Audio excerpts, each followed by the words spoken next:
All right, so today we're going to look at the function, the cubic function, y equals x to the third. So this is going to be our parent function or our parent graph. So let's first take a look at our parent graph, kind of get a quick sketch and see what it looks like here.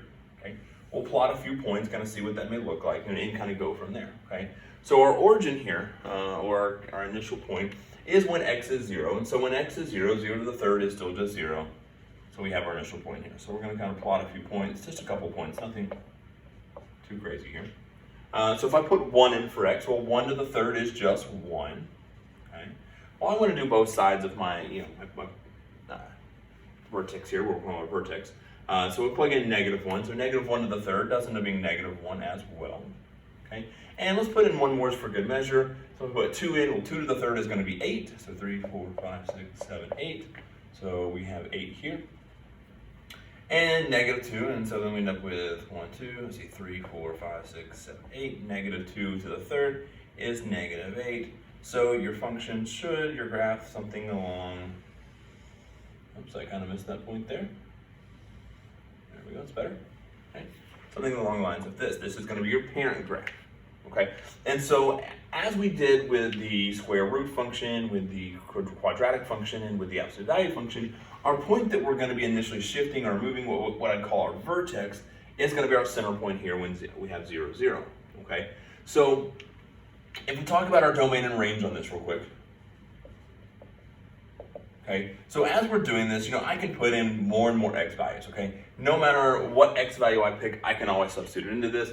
And as you can see, this is just going to get wider forever. So my domain is going to be all real numbers. Same thing with the range. As we look at this, this goes off to infinity. It's going off to -infinity. There's no issues here. I can't plug something in for x and get some sort of undefined answer. So my range here is going to be, once again, all real numbers. Okay, it's going to go on forever. Okay, so let's look kind of at our what I'd call our vertex or our graphing form of this. Okay, it's very similar to the quadratic, except for the only difference here is I have a little 3 up there instead of a 2. Okay, so this is my cubic function. So when I want to transform it, I can go from my parent function, given a function here in what I call a graphing form or vertex form, depending on how you look at it, and we can then graph it from that very easily and kind of very quickly. Okay, so again, just kind of as a refresher, remember we're going to stick with this being +1 or -1, so that will flip my graph across the y-axis. H value will move my graph or my initial point left or right on the x-axis, and the k value, if I have something on here, is going to shift this point up or down on my y-axis. Okay. So let's kind of take a look at a basic one real quick. Let's look at y equals x to the third, just +2, okay? And let's look at the graph here, okay? And so we're going to kind of just base it off this, okay? And so one thing you can do, you can always take and you can plug in some values in here, and we can get new values, and that works, okay? I can do that, that's not an issue. But let's think about how this works. If we know k shifts this up 2, let's kind of go back to our parent function and see how it affects it. So I'm going to take all my points and shift them all up 2. Well, the ones that are the easiest to shift are going to be these 3 right in here, okay? So my initial point is at 0, 0. So all that's going to do is go up 2. So we're going to go 1, 2. And so my vertex of my function here is going to now be at 0, 2. And I'm just building off of that left and right. So my other point here was at 1, 1. Well, if that goes up 2, that's going to be up here.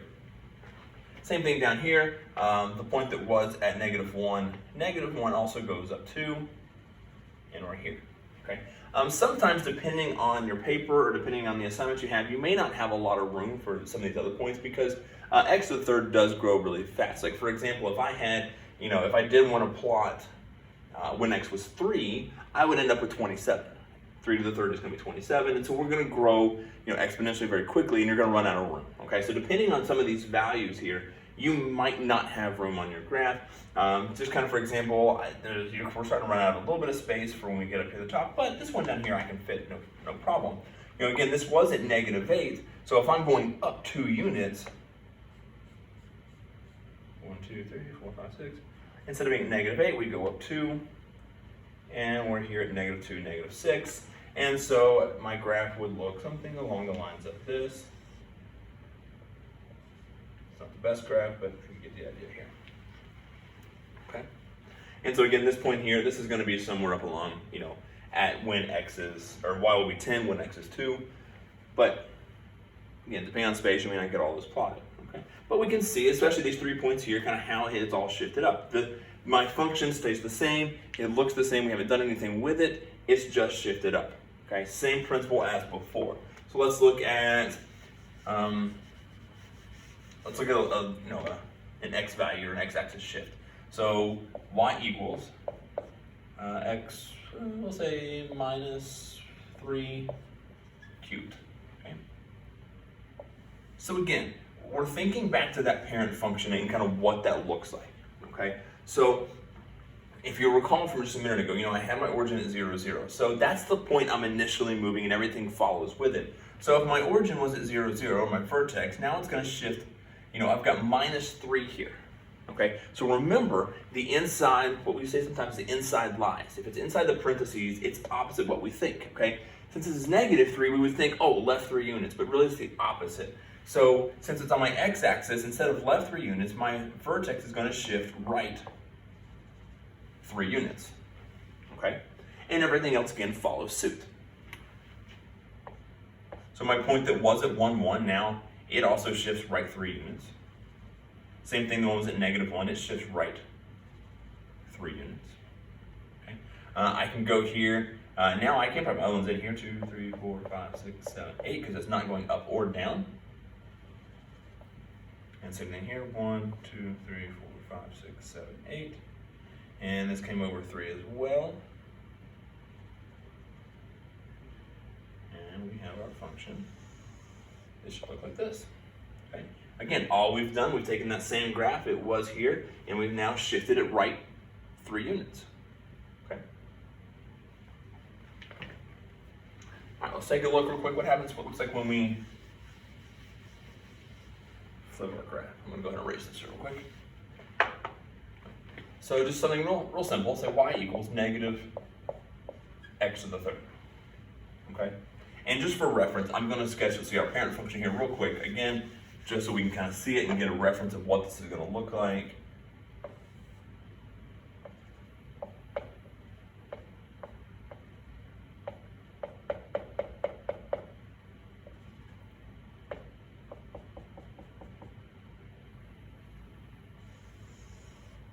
Okay, so again, here's our parent function, our parent graph, so we can get a reference of what this is going to look like here. Okay, so when x is 0, this isn't going to change our initial vertex. That's going to stay the same. That's not going to move anything, okay? So what's happening here, again, when my a value is negative, we're going to rotate this whole thing on the x-axis. So we're going to flip it across the x-axis, we might say. So whatever, is here, we're going to kind of flip it upside down. So instead of being oriented this way, the whole thing is going to flip and look like this. So I got 2, 1, 2, 3, 4, 5, 6, 7, 8, 2, 8, 1, 2, 1, 2, 3, 4, 5, 6, 7, 8. And just kind of do a quick sketch here. And so we see our initial, it's a little different because my scale's a little drawn off, a little different, but my shape's the same. My points, all I've done is I've taken this, and if I could take the board and I flip it, I end up with this graph here. So that's all my negative does. That's all this is going to do in our front is it's going to flip our entire function. Okay? And then we can do a combination of these things. So let's try one real quick to see what it would look like.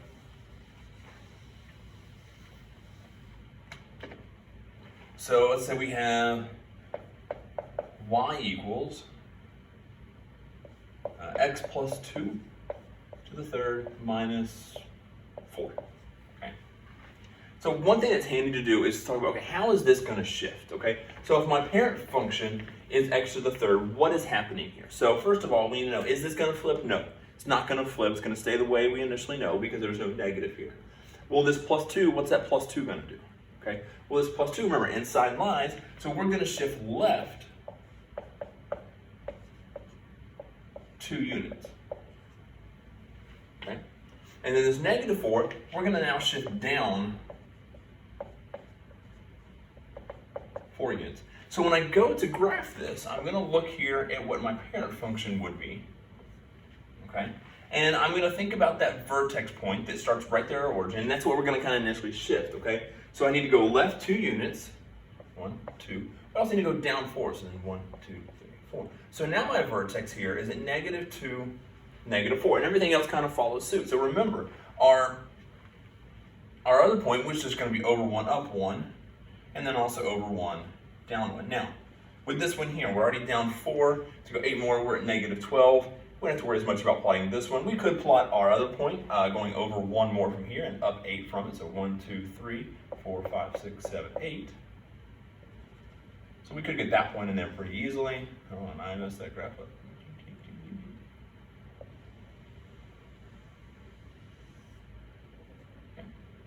And so we get a rough sketch that looks like this, okay? And so again, I kind of misplaced my origin point here. There, that's better. Okay. Again, so we took it left 2 units, down 4, and everything follows suit. You know, my initial, other points that we kind of think about here, this whole thing kind of shifted over, and then down. Okay. And so again, that's the general consensus. It's the same thing we've done before. We're not changing any of the rules. It's just my graph looks different now, okay, than what we've seen before. So now we have to take the same thing we've done with A, H, and K values, and we need to apply that to a new function. But everything else here is staying the same.